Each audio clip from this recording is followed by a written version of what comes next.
Hey guys, welcome back to my channel and I hope you guys are doing really great. तो दोस्तों, आज की video में हम बात करेंगे कि आईएलटीएस का जो रीडिंग मॉड्यूल है उसकी क्या टिप्स और ट्रिक्स है जो आप अपना सकते हैं। अगर आपका पेपर 15 दिन में या फिर 1 महीने में आने वाला है तो आप ये टिप्स को फॉलो करिए और आपके इजीली 7.5, 7 या फिर 6.5 तो इजीली आ जाएंगे। मैंने इन टिप्स को फॉलो किया था और मेरे इस बारी आईएलटीएस रीडिंग के अंदर अराउंड 8.5 बैंड आए थे। तो अच्छी टिप्स होने वाली, तो वीडियो को पूरा देखेगा and let's get started with this video.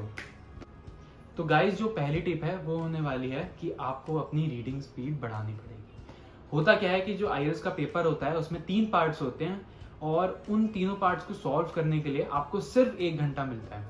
और उन 1 घंटे के अंदर अगर आपकी रीडिंग स्पीड कमजोर है तो आपको काफी ज्यादा दिक्कत आने वाली है आईएलटीएस का रीडिंग टेस्ट देते हुए, क्योंकि आपको रीड भी करना है, आपको क्वेश्चंस के आंसर भी निकालने हैं। तो अब क्वेश्चन आता है कि रीडिंग स्पीड बढ़ेगी कैसे। रीडिंग स्पीड बढ़ाने का सिर्फ एक ही तरीका है, आपको प्रैक्टिस करनी पड़ेगी रीडिंग की।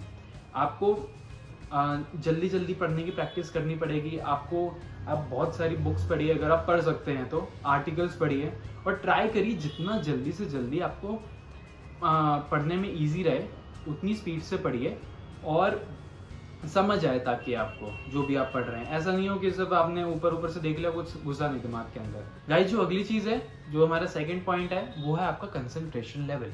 आईएलटीएस के पेपर जितने भी मॉड्यूल्स हैं उन सब में आपका कंसंट्रेशन लेवल हाई होना चाहिए। आपको पता होना चाहिए कि आप ये कर रहे हैं, आपका पूरा ध्यान उस पैराग्राफ, जो भी आप चीज पढ़ रहे हैं वो आपको समझ आनी चाहिए। जो आपने पढ़ा है वो आपके दिमाग में कितनी देर बैठ रहा है, कितनी देर रिटेन कर पा रहे हैं आप, ताकि जब आप आंसर पढ़े तो आपको पता चल जाए कि हाँ, इस पैराग्राफ के अंदर इसका आंसर था। ये सारा खेल कंसंट्रेशन का है। आपको अपना कंसंट्रेशन बढ़ाना है।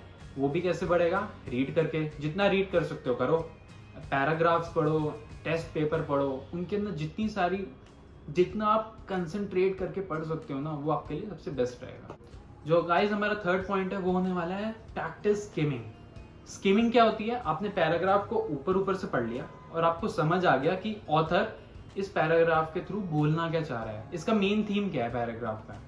ये आपको कहाँ हेल्प करेगा? जो आपके मैच द फॉलोइंग क्वेश्चंस आते हैं कि आपको पैराग्राफ की थीम को मैच करना होता है। अगर आपकी स्किमिंग अच्छी है तो आप इजीली वो वाले टाइप्स ऑफ क्वेश्चन कर पाएंगे।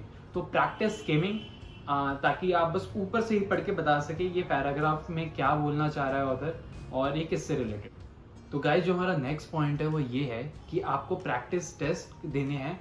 जैसे भी आपका मोड ऑफ एग्जाम है, अगर आपका कंप्यूटर बेस्ड टेस्ट है तो आपको ट्राई करना है कि आप ऑनलाइन जितने भी कंप्यूटर बेस्ड जो भी मॉड्यूल्स के टेस्ट मिलते हैं वो ट्राई करिए, उन पर प्रैक्टिस करिए। और अंडर एग्जामिनेशन कंडीशंस करनी है आपको। 1 घंटे के अंदर ही आपको 3 पैराग्राफ सॉल्व करने हैं उनके आंसर्स के साथ। अदरवाइज अगर आपका रिटन टेस्ट है तो ट्राई करिए कि आपकी राइटिंग सही हो, जब आप लिख रहे हैं तो ज़्यादा मिस्टेक्स ना करें। तो उस वे के अंदर करना है। अगर आपका रिटर्न है तो आप रिटर्न में प्रैक्टिस करिए, अगर आपका ऑनलाइन कंप्यूटर बेस्ड है तो आप कंप्यूटर पे प्रैक्टिस करिए। तो अगर आप पहले से ही प्रैक्टिस करके रखेंगे ना तो आपको इजी रहेगा। तो गाइस, जो हमारा फोर्थ ट्रिप है वो ये है कि आपको प्रैक्टिस करना है और आपको देखना है आप कौन से टाइप्स ऑफ क्वेश्चन में लैग कर रहे हो, किस टाइप्स ऑफ क्वेश्चन में आपके मार्क्स कम आ रहे हैं। अगर आप 5 अटेम्प्ट करते हो तो उसमें से 1 सही होता है, तो आपको वो टाइप्स ऑफ क्वेश्चन देखने हैं। बेसिकली ज़्यादा टाइप्स नहीं होते, एमसीक्यू बेस्ड होते हैं और कुछ होते हैं match the following. Match the following के अंदर आप दिक्कत आ रही है तो उसी टाइप ऑफ क्वेश्चन पे आप ध्यान दीजिए।